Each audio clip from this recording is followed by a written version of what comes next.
ডাব কিনছেন, ডাবের টাকা বলে দেন না, আমি কি বলছি? ওরে বা, ওরে ডাবির যে দিছে গুড়াওয়ালার বিসির মতো কোষ।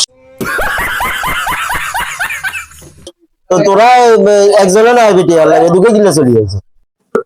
আয় তো কথা বুঝি না, ডাব দিছি গুঁড়ো লাইনের গুড়া মোড়া বুঝি না, না ডাবের টিয়া দেন, ডাবের ভিতরে গুড়া না মোড়া হিজিয়াম কেন করতে পারি? তাহলে কেন তোর ডাবের দাম কত? 30 টাকা। 30 টাকা কেন? আচ্ছা,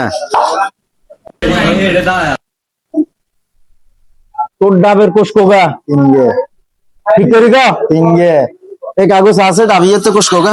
তোমার আসলে তো দুগা। কতক্ষণ আগে ইজ্জের কাছে বেচলো 10 টাকা, ঠিক আছে নি? কথা কেছো এটা? হ্যাঁ ঠিক আছে। তাইলে এখন আয় 2 কোষালা ইয়া বলে 30 টাকা দিতাম। এবার তুই এবার বিচার করিস। এবার মনে কর 3 কোষে দাম মনে কর এই যে 10 এই ভাগ কত, এই 3 কত হচ্ছে, এই 3টি 33 হয়েছে। 33 হয়েছে। তো 33 হলে ফুরন কত 2, তাইলে কত হয়েছে 6 টাকা 66 হয়েছে। আর কাছে আইবে, ঠিক আছে নি? ওকে শেষ। এই ধর তুই 6 টাকা লই যা, তোর হিসাবে 6 টাকা আইবে, 10 6 টাকা লই যা। না ছটি আনলে জানো কি ছটি আনলে? এই দাঁড়া ও ভাই মাথা গরম। আরে কাকা, কাকা মাথা গরম লাগে কি আগে? আরে ছটি আনলে দেন না। আরে তুই একটু সামান্য দাঁড়া।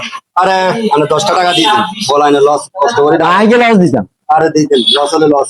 আরে এত তিন কেন স্যার 10 টাকা আমি যদি দুটো দিলে তো 10 টাকা। মাথা গরম বা ওরে কনসমে কি হয়ে যায়? বড় কি হইলো বলা না মাথা গরম হলো। আচ্ছা তুই কইছো তো হিসাবে দিছি, দাদা যা যা যা।